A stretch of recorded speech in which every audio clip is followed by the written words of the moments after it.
Hello bwana, kama mnavyoona tumeshafika New Star Jogging maeneo ya Tandale mkoa wa Dar es Salaam. Tumepata wasaa kuonana na kiongozi. Kiongozi, mambo vipi? Safi, kwema. Kwema, mambo nasemaje? Safi.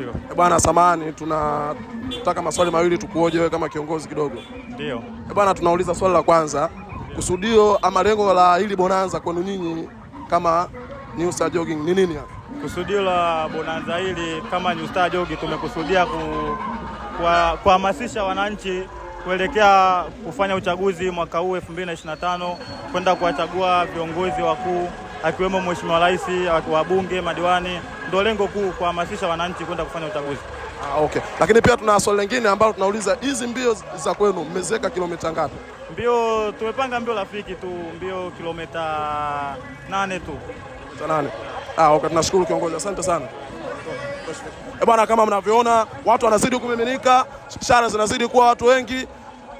Karibuni sana. Hii ni New Star Jogging na hapa tupo Tandale.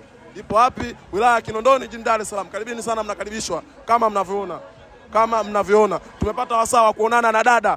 Dada, habari? Mambo mzima. Mimi naitwa Dingi Mtoto kutoka Jupiter TV. Stimu zangu naitwa nani? Naitwa Madam Feti, natokea Vimo Jogging and Sports Club. Tunataka uwaambie watazamaji ambao wanakutazama, hii michezo kwako wewe ina faida gani? Kusema ukweli, mimi michezo kwangu ina faida kwa sababu kwanza inanijenga kiafya, kimwili na kiakili pia, na pia inanipa furaha. Kama unavyoniona mimi ni mtu mzima, lakini nafurahia kuwa kwenye michezo.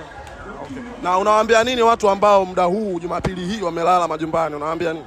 Kwa kweli nawaambia michezo ni kwa faida yao, kwa sababu wasisubiri mpaka waumwe waende hospitali wapate ushauri wa daktari, na washauri wafanye mazoezi. Mazoezi unaweza kufanya sehemu yoyote, hata ukiwa nyumbani. Unaweza ukaamka asubuhi baada ya shughuli zako 2-3 ukafanya mazoezi japo dakika 45.